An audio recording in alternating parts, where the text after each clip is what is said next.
My engagement day was supposed to be the beginning of the rest of my life. But looking back now, it was the day everything started to fall apart and I didn't even notice. I was glowing, makeup flawless, white dress with lace details my mom helped me pick, and the ring I'd dreamed about for years finally sparkling on my finger. Everyone kept saying we were the perfect couple, that Lucas was a prince. And honestly, I believed it. My best friend Julia was one of the first to show up at the party. She looked stunning as always. Tight dress, high heels, that rehearsed smile. She hugged me tight like she meant it and whispered in my ear, "You deserve all of this, and more."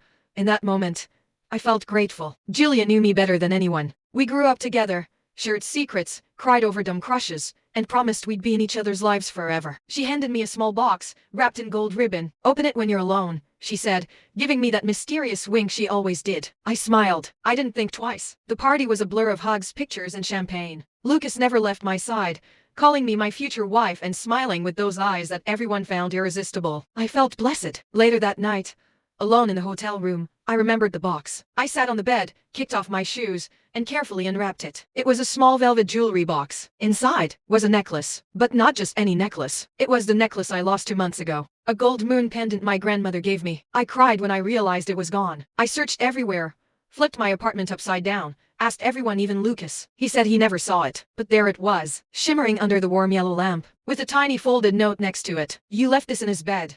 My heart stopped. Literally, the words echoed in my head like a silent siren. I read it again and again, trying to process. His bed? Whose bed? Lucas's? But Julia would never. She couldn't. I laughed nervously, thought it was some twisted joke. Maybe she was just messing with me. Maybe it was about someone else. But deep down, I already knew. My entire body went cold. The party I just celebrated felt like a lie. Julia's hug, Lucas's smile, the promises, the ring, all rotten at the core. But I didn't scream. I didn't cry. I didn't call anyone. I just sat there, on the edge of the bed, holding that cursed necklace, and feeling the beginning of the breakdown. Maybe that night was the end of my engagement, but it was also the beginning of who I became after. And I swear on everything, no one's walking away from this clean. The next morning, I looked at Lucas like I was seeing a stranger. He was still sleeping peacefully next to me. Same arms that held me the night before. Same smile that made me believe he was mine. And yet, I felt nothing. Not anger, not heartbreak. Just stillness, like my heart had gone quiet to protect itself. I didn't confront him. Not yet. I needed to be sure. I slipped out of bed, took a long shower, and stared at myself in the mirror. "You're not crazy," I whispered, because gaslighting starts small and I wasn't about to let anyone make me doubt what I saw with my own eyes. That necklace had been inside his bed, and the only person who could have found it there was someone who had been in it. And Julia? She didn't guess. She knew exactly what she was doing when she gave it back to me. But why would she do that? Was it guilt? Pride? Or was it just cruelty? That afternoon, I met her for coffee like nothing had happened. She sat across from me with that fake innocence, stirring her drink, checking her phone, acting like she hadn't just shattered my entire world. I forced a smile. "I wore the necklace today," I said casually, letting the pendant fall forward from beneath my blouse. Her eyes flickered, just for a second, a tiny flash of panic before the mask went back up. "Oh," she said. "You found it?" I tilted my head. "No, you did." Another flicker, another silence. Then she laughed like I'd said something silly. "Well, I'm just glad it's back where it belongs." I wanted to scream, but instead, I smiled wider, held her gaze. I realized something in that moment. She wanted me to know. She didn't want to be some secret affair in the shadows. She wanted me to feel it. The betrayal, the sting. She wanted to win, but I wasn't going to give her the satisfaction. Not yet. That night, I searched through Lucas's phone while he was in the shower. I'd never done it before. I'd never needed to, or at least, I thought I didn't. But now I needed answers. And I found them. Photos, messages, voicemails. Some from months ago, some from last week, and some from the day before our engagement. "She has no idea. I still dream about you. We can't keep doing this forever. Or can we?" My hands were shaking, my breath uneven. I wanted to throw the phone, wake him up, scream until the whole building heard. But instead, I sat down, and I started taking screenshots. Every message, every date, every dirty little truth. I wasn't going to lose everything and walk away with nothing. They wanted to play a cruel game? Fine, but they forgot something important. I don't play fair. That night, I couldn't sleep. I just kept staring at the ceiling, listening to Lucas breathing beside me like nothing had happened. The weight of what I knew sat on my chest like a brick. Julia, Lucas, the two people I trusted the most, betraying me right under my nose. And for how long? I kept replaying everything in my mind. All the nights she came over with wine and gossip. All the times Lucas said he was working late. All those weird glances I thought I imagined. I didn't imagine anything. They were real. The lies, the looks, the nights. And now, I had proof. Screenshots, voicemails, even an old photo of them together, her in his hoodie, in what looked like our living room. I couldn't believe how careful and how careless they had been. But I wasn't going to confront them. Not yet. I wanted this to hurt. I started playing my part, smiling, laughing, planning our future. I let Lucas think I was still his. Let Julia think I hadn't figured it all out. Let them relax, lower their guard. I became the perfect fiancé. Dinner dates, selfies, wedding planning, and every night, I added more evidence to my little collection. The thing about betrayal is people don't just lie with words. They lie with habits, with silence, with routine. And the more I watched, the more I realized this wasn't a mistake. This was a choice. Repeated, deliberate, ongoing. So I made a choice too. I reached out to an old friend, someone Julia didn't know, someone Lucas hadn't met. Elvia. She used to be a lawyer. Now she worked in crisis PR. The kind of woman who could destroy reputations in 5 sentences or less. I sent her the files. Told her I needed help. Not to get revenge, not yet. Just to make sure if they tried to ruin me, I'd already have their fire in my hands. Her reply was instant. Keep playing dumb. I'll tell you when it's time. I didn't realize how strong I felt just reading that. Like I wasn't drowning anymore. Like I was driving. The next weekend, Julia invited me to her apartment. Girls' night, she called it. Like nothing had changed. I almost didn't go, but I needed to see it in her eyes, the arrogance. She poured wine, put on music, laughed like she hadn't betrayed me in the cruelest way possible. And then, she asked me a question. So, have you and Lucas, tried that little outfit from Valentine's Day? I froze, because I never told her about that. Only Lucas knew. And just like that, she exposed herself. She slipped. I smiled slowly and sipped my wine. Oh, we've tried all kinds of things, I said. But you already knew that, didn't you? Her smile twitched. She knew I knew, and I knew she knew. But neither of us said it out loud. That was the best part. Because when people don't see the punch coming, it hits harder. After that night at Julia's, something shifted. She didn't text me as often. Lucas started acting slightly off, too, not distant but careful. Like they both felt something tightening around them. And they were right. Because while they were second-guessing me, I was already 10 steps ahead. With Elvia's help, I had everything stored.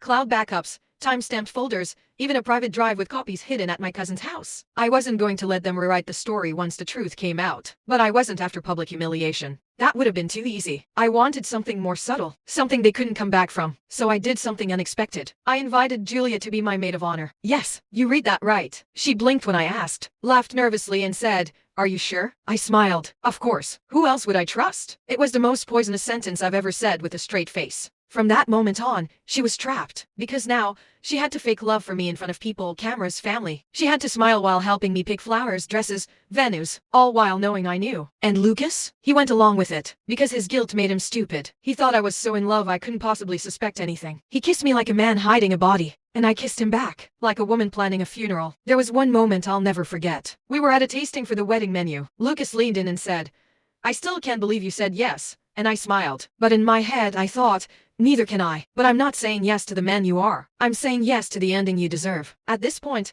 I had everything I needed. The venue was booked. Invites were sent. Julia's name printed in gold foil on the programs. Photos of us hugging, laughing, toasting all over my social media. And then, 3 weeks before the wedding, I made my move. I sent Julia an envelope. Inside, a single photo. Her, wearing Lucas's hoodie, in my living room, with the timestamp in the corner. No note, no message, no explanation. Just the image, the silence, the mirror. It was more brutal than words could ever be. She didn't call me, didn't text, didn't show up at brunch that weekend. And I didn't follow up, because the trap was already closing. And they had no idea what I had planned next. The only question left was, which one of them would break first? 3 weeks. That's how long I gave them. 3 weeks of pretending everything was fine. Bridal showers, Instagram posts, cake tastings. Julia didn't respond to the photo. Not with words at least. But she started unraveling in tiny, delicious ways. She missed appointments, cancelled plans, showed up late with tired eyes and fake excuses. Lucas noticed. He asked me if something was going on with her.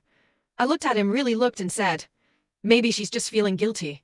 He laughed, shrugged, changed the subject, and I kept smiling. Because this wasn't just revenge. It was surgical. Elvia and I had mapped everything. The photos, the dates, the messages, and the best part? We scheduled the final move for the morning of the rehearsal dinner. Not the wedding. The day before. When the anticipation would be highest. When the guests would have already arrived. When canceling would feel humiliating. But not for me. Because I wouldn't be the one with something to hide. So the night before the rehearsal, I sent out one email. One, to everyone on the guest list. Friends. Family, Lucas's co-workers, even his mother. Attached were 2 PDFs. The first, a change of plans notice, short, polite, emotionless. The second, a neatly organized document of screenshots with dates and captions. Since they wanted to share a bed, I figured they could also share the spotlight. I didn't wait for reactions. I turned my phone off. Then I checked into a small cabin about 2 hours from the city. Fireplace. Silence. No signal. Just peace. By the time I turned my phone back on the next morning, I had over 90 missed calls. From Lucas, from Julia, from friends, from his sister, even his boss. I didn't answer a single one, but the one voicemail I did listen to, Julia's, she was crying, rambling, saying I misunderstood everything, that it wasn't like that she loved me and never meant for it to go so far. That's when I knew. She wasn't sorry for what she did. She was sorry she got caught. Lucas sent a message too. One sentence. You ruined my life. And I laughed out loud, because for the first time in months, I felt free. I didn't cry. I didn't spiral. I didn't regret a single move. I just sat by the fire, holding a mug of coffee and thought, no, I didn't ruin your life. You did that all by yourself. The wedding never happened, but the ending I needed, it did. In the days that followed, my world stayed quiet, and that was exactly what I wanted. I didn't post anything. No explanations. No clapbacks. No drama. I let the silence do the talking. And trust me, silence echoes in guilty ears. Lucas tried to reach me a few more times. Emails, texts, even a handwritten letter slipped under my apartment door. He said I should have talked to him. That we could have worked through it. That what he had with Julia meant nothing.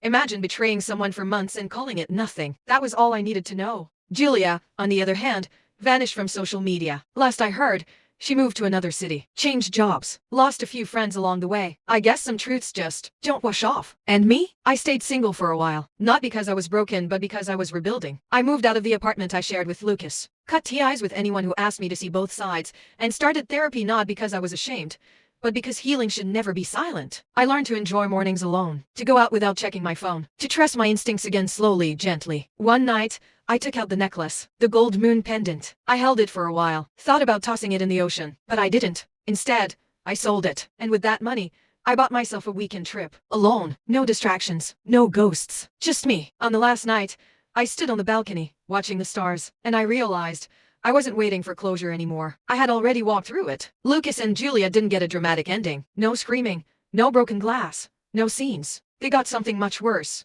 They got each other, and I got my peace.